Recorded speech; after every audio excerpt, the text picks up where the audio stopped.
What's up, my bearded bros? Bearded Maniac here with the Week 15 NFL Power Rankings. This one's going to be as quick and concise as I can possibly be. We start out at number 32, the Cleveland Browns. They are the Cleveland Browns. There is no one else for the bottom spot. And at number 31, we have the New York Giants, who been playing better. I like what Eli Manning did last week, but their defense just can't quite put it together well enough. Darkwa's improving a little bit at a time, but as for receivers, they don't really have any. Coming in at number 30, we have the Indianapolis Colts. I like what Jacoby Brissett has done, but then again, the front office hasn't really done anything for the team at all. At number 29, we have the Chicago Bears. They move up one spot. They passed the Colts, who dropped a spot. And all I can say is they did win. They did play well. But to me, that was a blip on the radar. And Mitch Trubisky really hasn't shown me anything else to put him above any of the other teams above him. Maybe the Buccaneers at some point, but they're going to have to show me something else other than just beating the Bengals. At number 28, we have the Tampa Bay Buccaneers coming off a tough loss against the Detroit Lions. They played well, they fought well, but again, they failed just like they have been doing all year. They dropped 3 spots, just like the number 2017 Houston Texans, who also dropped 3 spots. They lost an embarrassing game against the 49ers. They didn't play well at all. Tom Savage got knocked out with a concussion. And then it was just bad for the Texans. They're on a downward spiral, which honestly at this point they should probably admit they're on a downward spiral and should probably try to get as high of a draft pick as they can. Who thought we'd be saying this? But at number 26 we have the San Francisco 49ers moving up 2 spots. Who thought we'd be saying in the last 2 weeks Jimmy Garoppolo has more wins than Tom Brady? Think that through for a little bit. Great start. I like the start for his. I think that team's a good fit for him. At number 25, with the Jets dropping 4 spots, major issue with Josh McCown breaking his non-throwing hand, out for the season. I don't know what the Jets have at quarterback, and they are probably on a downward spiral to the bottom 4, but we'll see how they do. At number 24 and 23, respectively, both gaining 3 positions each. At 24, we have the Denver Broncos, who put somewhat of a resemblance together of a game. I was impressed by them. Their defense actually played semi-well, so good for them. As for the Arizona Cardinals, they beat a Tennessee Titans team, which was currently in the playoffs, so good for them. Blaine Gabbert's been playing quite well, and their defense is stepping up. And Larry Fitzgerald, congrats to him moving up to number 3 all-time receiving yards. He's only a few hundred away from number 2 T.O. Let's see if he can get there. I don't think he'll ever reach number 1, but if he plays for 5 more years, maybe 6 or 7 more years, who knows? At 22, we have the soon-to-be Las Vegas Raiders dropping 2 spots. Their offense is playing bad. Their defense is playing bad. They're on a downward spiral in the middle of nowhere. Even though they're in the playoff chase, I do give them some credit for that, but they have no chance of making the playoffs. Not realistically. And another team still kind of in the playoff chase right now. We have at 21, we have the Cincinnati Bengals dropping 4 spots. Embarrassing loss to the Chicago Bears in the last one. But I think it was more of an abnormality. They still have, I believe, I think Burfict missed the game with a concussion. I believe Mixon was still out. I don't know if he's coming back. But they do have the talent to turn it around, and their quarterback is consistent, even if their head coach is just awful. At number 20, we have the Buffalo Bills gaining 2 spots after an impressive snow win against Indianapolis Colts. Even if you were watching that game, you probably couldn't see it, which is a funny thing. That game had a lot of snow, so much snow on the ground that if you punted the ball, it would not bounce. It would just land in the snow and stop. And at number 19, we have the Miami Dolphins coming off an impressive win over the New England Patriots, moving up 4 spots. Now, their overall record's still negative. They're still 5-7, so I can't gain them too much, especially over the other teams on this list. But good win. Kenyon Drake performed very, very well. Xavier Howard could be a Pro Bowl player, or he is a Pro Bowl player at the level he's playing at. Let's see if he gets elected. That might be the bright spot for the Dolphins season this year. At number 18, we have the Washington Redskins coming off of a bad loss to the Los Angeles Chargers. Kirk Cousins needs to carry this team with all their injuries, and he's just not capable of doing it right now.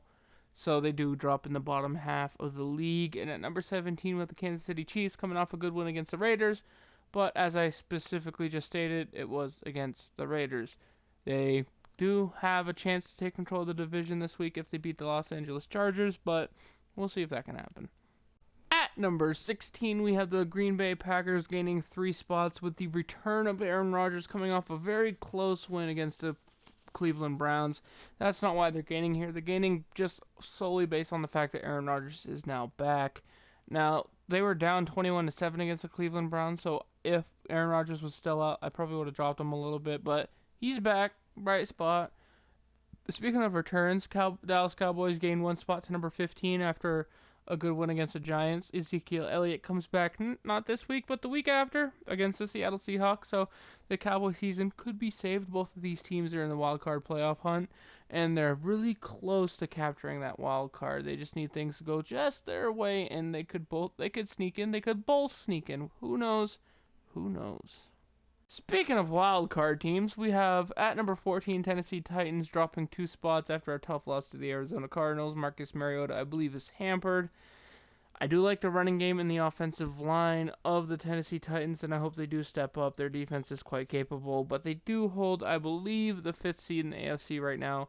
And speaking of playoff spots, you have this Baltimore Ravens who lost I believe a 1-point game to the Pittsburgh Steelers, so I didn't want to drop them too much. They played quite well. Joe Flacco stepped up.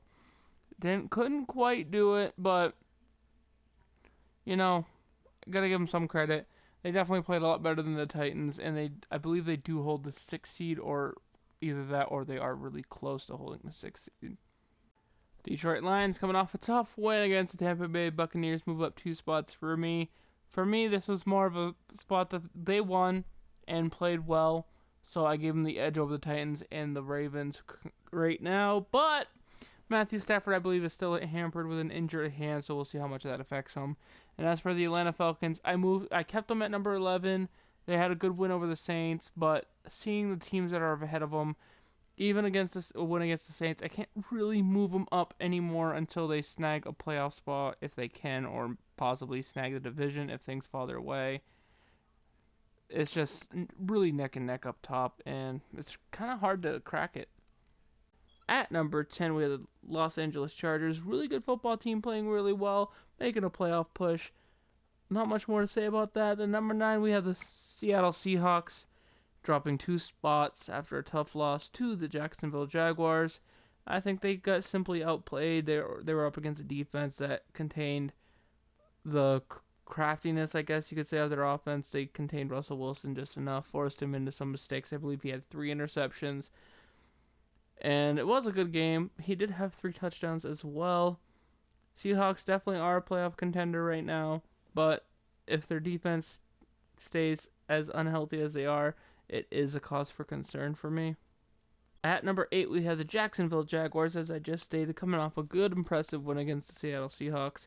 They do have the number 1 ranked defense, I believe, in the league, but their offense is what worries me, more specifically the passing game. If you can contain Leonard Fournette, your chances are you have a good chance of success against the Jacksonville Jaguars. When you have a spot that's at least that weak of a spot, it's hard to put you any higher than 8th. Speaking of a weak spot, the New Orleans Saints got beat by the Falcons in a close game where Breeze played better than Matt Ryan the whole game, except for that last-minute interception, which kind of killed the game.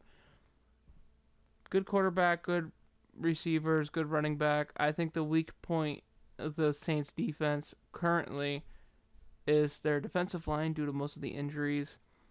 But if they can step up just enough and let their secondary do what they do, the Saints definitely have a chance at competing for the NFC Championship game. It should be definitely a great playoffs this year. At number 6, we have the impressive Carolina Panthers coming off a good, solid win against the Minnesota Vikings. Now, Cam Newton didn't really do much in this one, though. They've run on their run game against, I believe, the number 1 rush defense in the league, so that's quite impressive. They took a stranglehold on that wild card spot, and they are tied, I believe, with the Saints for the division. I think overall they have a more dynamic quarterback, and that's what gives them the edge there. They do move up 3 spots. And dropping 1 spot, we have the Los Angeles Rams moving down to number 5 after a tough loss to the Philadelphia Eagles. Some injuries to Tremaine Johnson. I believe he tore his Achilles or something like that. That does cause some concern, but overall, Rams defense is still wicked talented, and their offense is still also wicked talented. Definitely one of the top contenders for the NFC Championship game. At number 4, we have the Minnesota Vikings dropping 2 spots after a tough loss to the Carolina Panthers, where they played well, but they had some bad decisions that cost them that game. So after a tough loss like that, and after the other results for the other games, it's kind of hard to keep them up. They had control of the NFC, and they just let it slip away. And at number 3, as like with the Vikings, they had control of the AFC in their hands as long as they win out. They still have control a little bit, but they need things to go kind of right for them. And now this week is a must-win. The New England Patriots played absolutely terrible. Final score wasn't bad. They lost by 7, but if you watched that game, it was awful to watch. They couldn't move the ball. They couldn't run the ball. They couldn't throw it, and I swear to God, Xavier Howard is Tom Brady's kryptonite. If he was in the league 5 years ago, Brady might have retired by now. And we finally get to our top 2. It was tough putting either of these teams in the top 2. Well, not necessarily the number 1 team, but number 2, we have the Philadelphia Eagles, who come off a good win against the Rams, so I give them credit for that. But I believe they're due for a drop after Carson Wentz, sadly enough, tore his ACL. I believe in his left knee. The reports are stating that he should be ready by the beginning of the season next year, which hopefully he is. I do not know what the Eagles team is going to be with Nick Foles. He's not nearly as dynamic as Carson Wentz, and I think that's going to cause them to take a step back, so I couldn't put them at number 1, even though they had a good win, compared to the new number 1 Pittsburgh Steelers, moving up 4 spots to number 1 after a very close win to the Ravens. I'm chalking that more up to the fact that the Ravens always play them tough, and that they're usually always close games. I like what they have on offense. There's a bounty of weapons. Antonio Brown, Juju Smith-Schuster, Jesse James is coming into his own at tight end. Le'Veon Bell. I wish they would get James Conner a little bit more involved, but it's hard when you got bell cow in the back. Their defense might take a step back still with Ryan Shazier out. Luckily, they didn't go up against a top-ranked offense. Now they're going up against a kind of an exposable offense against the Patriots this coming week. But with Gronk back, we'll see how big of an impact the loss of Shazier can have. If they can beat the Patriots this week, I think they're definitely, or should definitely be called, Super Bowl favorites. I would say, depending on the matchup, I think the only matchup that would give the Steelers the most fits in the Super Bowl would be the Eagles, based solely on the fact that that run game for the Eagles can exploit that Steelers defense all day. Anyway, guys, thank you for watching. The playoffs are around the corner. Let me know in the comment section down below if you made it this far, what team you think is going to sneak in and what team you think is going to fall out and who's going to take what division. I'll see you guys next week. Peace.